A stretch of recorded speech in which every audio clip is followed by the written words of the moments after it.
Rajasthan CM और गुजरात चुनाव में कांग्रेस पार्टी के सीनियर ऑब्जर्वर अशोक गहलोत सोमवार को राहुल गांधी के साथ गुजरात की सूरत और राजकोट में चुनावी जनसभा करेंगे।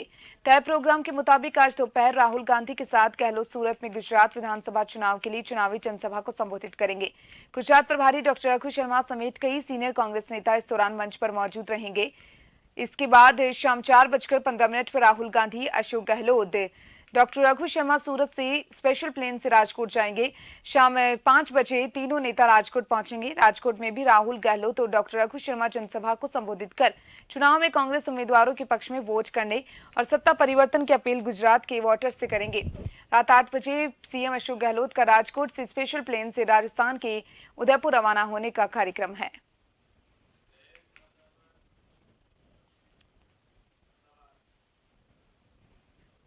ज्यादा जानकारी के लिए मेरे साथ अहमदाबाद से संवाददाता जयेश प्रजापति फोन लाइन पर जुड़ चुके हैं।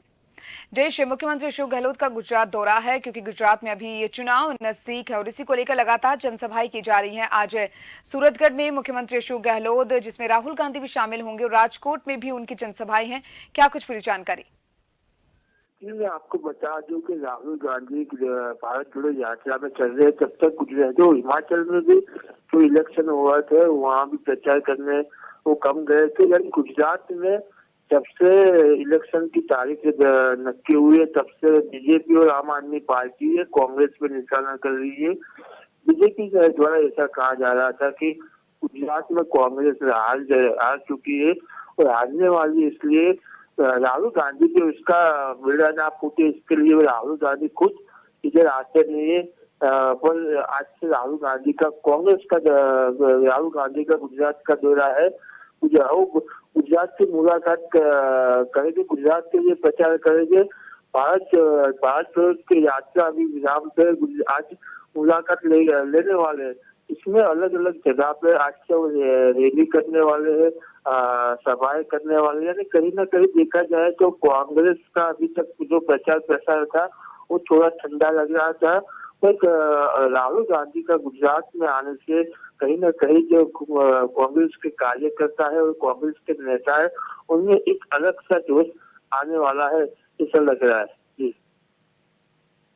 पर कांग्रेस पार्टी की जाए तो कांग्रेस पार्टी का जो प्रदर्शन है वो और चुनाव जब राज्यों में हुए, बाकी और राज्यों में जब चुनाव हुए तो काफी खराब प्रदर्शन रहा। लेकिन अब राजस्थान के मुख्यमंत्री, जिनको राजनीति का जादूगर कहा जाता है, उनको यहाँ पर गुजरात के चुनावों के लिए सीनियर ऑब्जर्वर बनाया गया है। तो क्या कुछ वहां पर अब दिखाई दे रहा है?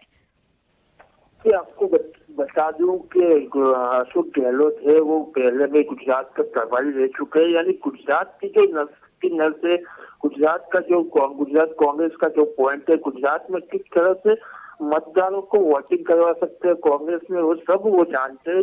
यानी कहीं ना कहीं देखा जाए तो जो राजनीति में बहुत ही विश्व पितामह जिसको बोला जाता है वो अशोक गहलोत जो मुख्य निरीक्षक है चुनाव के कांग्रेस के लिए। यानी कहीं ना कहीं देखा जाए तो अशोक गहलोत के गुजरात में एंट्री करने के बाद जो कांग्रेस का नेताओं का टूटना था वो टूटना है, वो बंद हुआ है।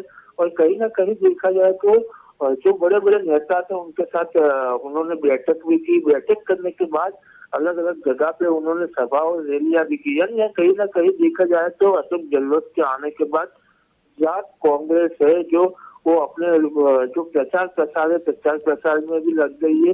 यानी कहीं ना कहीं तो गहलोत के आने से जो कार्यकर्ता और जो नेता है उसमें भी अलग से उत्साह था, क्योंकि रघु शर्मा के आने के बाद, प्रभारी बनने के बाद यूथ कांग्रेस हो, एनसीआई हो या जो कांग्रेस के नेता हो, कई नेता हो तो टूटे थे, भाजपा और आम आदमी पार्टी में गए थे। पर तो अशोक गहलोत द्वारा गुजरात में आने के बाद जो टूटना का सिलसिला था वो बंद किया गया है।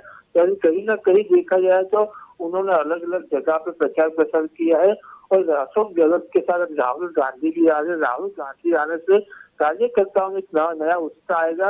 और जो आक्षेप कर रहे थे पार्टियां, जो बीजेपी बोल रही थी कि राहुल गांधी को हार मान चुके हैं, गुजरात कांग्रेस में हार मान चुके, इसलिए सब बेड़ा अपने ऊपर फूटे नहीं, इसलिए राहुल गांधी प्रचार के लिए नहीं आ रहे। वो जो आक्षेप थे वो आक्षेप भी बंद हो गई। यानी कहीं ना कहीं देखा जाए तो राजकोट के वो जनसभा करेंगे, रैलियां भी करेंगे। यानी कहीं ना कहीं देखा जाए तो आज से गुजरात कांग्रेस में एक नया उत्साह का माहौल। बिल्कुल जयेश, जहां पर अगर बात की जाए गुजरात चुनावों की ही बात करें तो एक तरफ राहुल गांधी जो है भारत जोड़ो यात्रा निकाल रहे हैं। अगर इस भारत जोड़ो यात्रा को चुनाव से जोड़ के देखें तो कितना क्या कुछ असर इसका माना जा सकता है, और अब गुजरात में किस और आंधी चलती हुई यहाँ पर दिखाई दे रही है? कि मैं आपको बता दूं, जब बीजेपी का आक्षेप था और बैक टू बैक जो अमित शाह और नरेंद्र मोदी है गुजरात के दौरे कर रहे, गुजरात में प्रचार प्रसार शुरू कर रहे, और राहुल गांधी का आज से यहाँ गुजरात में प्रचार प्रसार करने आने से गुजरात कांग्रेस के जो सीनियर नेता था उन्होंने भी कहना है कि भारत जोड़ो यात्रा से बीजेपी बौखला गई है, बीजेपी अपने हार मान चुकी है। भारत जोड़ो यात्रा से पूरे इंडिया में जो कांग्रेस का नाम हो रहा है, इसलिए कहीं ना कहीं जो बीजेपी हो हार मान चुकी है। यानी कांग्रेस का कहा जाए तो भारत जोड़ो यात्रा से गुजरात में भी उनका जो एक प्रभुत्व होगा वो होगा। और कांग्रेस का एक बड़ा बयान भी आया था कि 120 सीट के ऊपर कांग्रेस जीत रही है। यानी कहीं ना कहीं देखा जाए तो इस इलेक्शन में आक्षेप प्रति आक्षेप हो रहा है, अपने जीत के दाव हो रहे हैं। और सबसे बड़ी बात जो अरविंद केजरीवाल गुजरात में आए थे, अरविंद केजरीवाल गुजरात में आने से उन्होंने जो प्रेस कॉन्फ्रेंस की थी उसमें भी उन्होंने बोला था कि गुजरात में कांग्रेस की सिर्फ 5 सीटें आ रही है। यानी कहीं ना कहीं ये सब आक्षेपों से राजनीति भी गर्म हो रही थी। अभी तक देखा जाए तो गुजरात में चुनाव में 2 ही पार्टियां मुख्य गिनाया जाती थी, कांग्रेस और बीजेपी। पर इस बार आम आदमी पार्टी की एंट्री होने से गुजरात इलेक्शन में एक रोमांचक जंग खड़ा हुआ है। देखा जाए तो अरविंद केजरीवाल ने अपने स्टार प्रचारकों की फौज है गुजरात में उतार दी है, जो बीजेपी ने अपना स्टार प्रचारक केंद्रीय मंत्रियों की फौज उतार दी है। यानी कहीं ना कहीं देखा जाए तो कांग्रेस के वो प्रचार में अभी थोड़ी सी कच्ची लग रही थी, पर आज से राहुल गांधी भी गुजरात में आ रहे, जो प्रियंका गांधी भी गुजरात आ सकती है। यानी कहीं देखा तो कांग्रेस के नींद में से उठ चुकी है और अपने स्टार प्रचारक को उसको गुजरात में उतार दिया। यानी इस बार का इलेक्शन सबसे अलग गुजरात में माना जा रहा है, अलग रोमांचक माना जा रहा है। यानी 8 तारीख को जब रिजल्ट की तो मतदान में मत की गिनती होगी तभी पता चलेगा गुजरात में कौन जीते। जी, चलिए जयेश, बहुत बहुत शुक्रिया आपका तमाम जानकारी को साझा करने के लिए।